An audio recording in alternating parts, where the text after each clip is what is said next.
The Severn Valley Railway is a heritage railway of many generations. Not only does it cater to heritage steam, but it has one of the largest and most impressive diesel fleets in the country. With 11 large diesels, you would be surprised that 4 of them reside in the same class. While riding on the success of the Class 40 and the Class 55, British Rail pursued further with diesel innovation, and prototypes and trials were proposed up and down the country. The recently expanded English Electric took full advantage of its twin factories and was being complemented on its success of the Class 55s and the Class 40s respectively. In 1967, British Rail approached them with a view to making a new class of locomotive. It was hoped that with developments and improvements, a more efficient engine could be produced. English Electric used the same engine it had trialled in the Class 40 diesel Prototype 2, or DP2 for short. The engine was a unit to say the least. If you look inside the engine, in particular at the cylinders and the pistons, it worked in 4 stages called strokes. The first being the intake. The piston was drawn down, allowing the intake valve to open and letting in a mix of air and fuel. The piston is then drawn up, compressing the mix, and extra fuel is then added. The third stage is the power. This is where a spark ignites the fuel mix. The mini explosion pushes the piston down and draws the exhaust valve open so the spent gases can escape, and then the process effectively starts again. The engine had 16 of these cylinders, with each cylinder housed in the engine block. In the case of this particular engine, it also had a turbocharger. A turbocharger acts as an additional pump to blow pressurized air into the cylinders, adding additional oxygen to the pistons and creating a more effective stroke. But this engine also had an intercooler. Intercooler works by cooling the air down. Cold air holds more oxygen than warm air, and in the case of an extremely hot engine, despite the turbocharger doing its job, the intercooler is a vital part. Working together, the engine can deliver up to 2700 brake horsepower. But the next innovation was something that many appeared to overlook. Almost all coaches on the network worked in the same way, and almost everything the new diesels do could cope with them. Except one thing: heating. The coaches would use a steam heat system, and it worked very similar to the way your central heating works at home. If steam heat is required, then steam from the boiler will be pumped down to the coaches and channeled into either heaters that ran down the inside or radiators at the end of the coach. To stop any excess pressure, the coaches would have vents that would allow the steam to escape. In addition, the steam heat can be turned off and on each coach independently, meaning that steam wasn't wasted. But diesels can't produce steam, so the new diesels had boilers installed in their noses to power the steam heating. British Rail wanted to move away from steam completely, so English Electric developed an electric heating system. In the coaches, electric elements were installed alongside the steam heat system. The electric train heat system was the precursor to the electric train supply, which would take over all aspects of the coach's requirements, including sockets, lighting and air conditioning. But one of the most striking features was its body. Gone were the twin noses on the front, as British Rail wanted the cab to sit as forward as possible and to give the driver extra visibility. Large windows were installed, and any equipment that was stored in the cab's front bulkheads were then transferred to the engine room, and the head code box was above the windscreen, and it broke up its boxy look.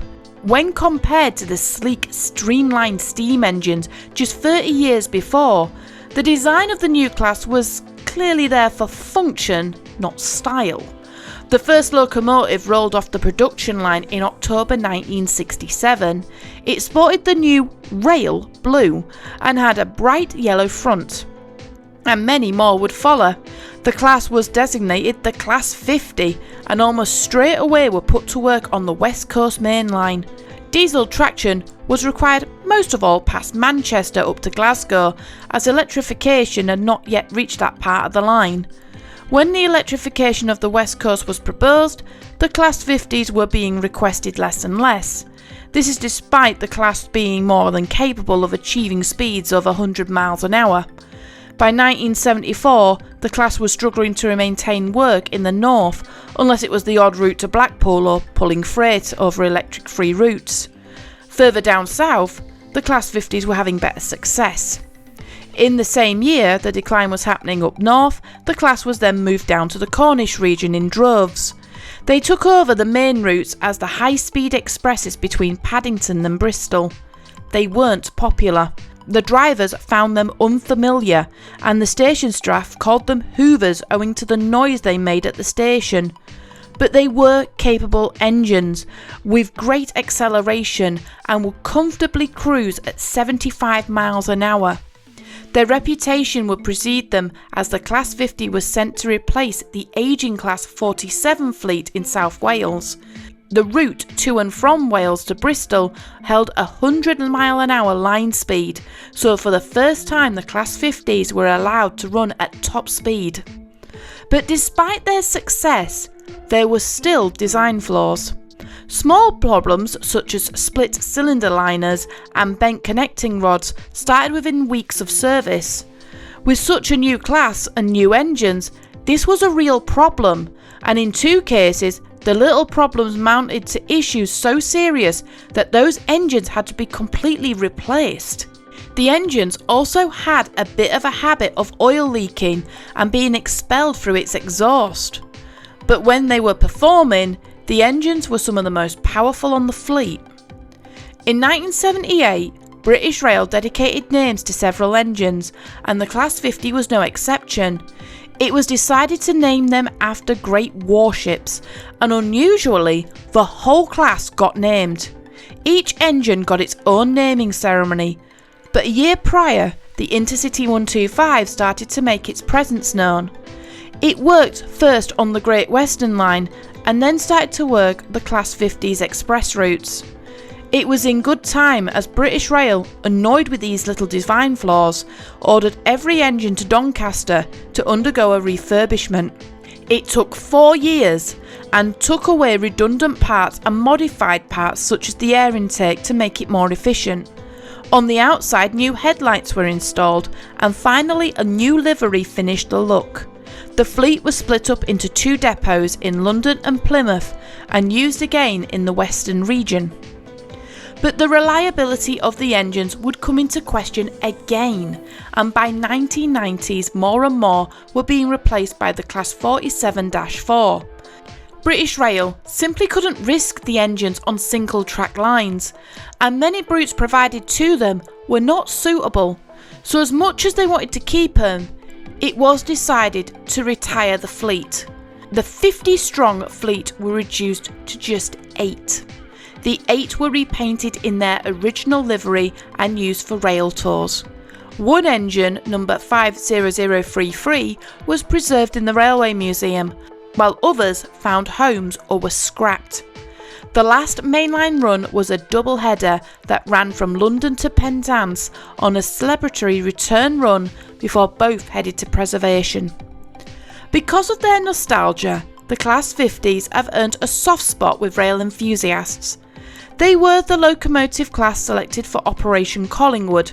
The charity purchased a number of the fleet from scrapyards, but the majority of them had been stripped in preparation for the final cutting. The plan was to have young apprentices learn the basics of engineering while restoring the engines. Unfortunately, the plan failed, but all but 2 went back to scrap. The 2 engines would bring the preserved fleet to 18, with many of them having mainline certification. In 2003, the Railway Museum sold its own Class 50, and after several owners and groups all wanting to help restore the engine, it landed with the Severn Valley Railway. It had the expertise and the funding to restore the engine in time for its 50th anniversary. The Severn Valley remains to this day the leading home of the Class 50 and would lend its fleet out either to other railways or for mainline rail tours. And although they were not popular in preservation, they are a delight for train spotters.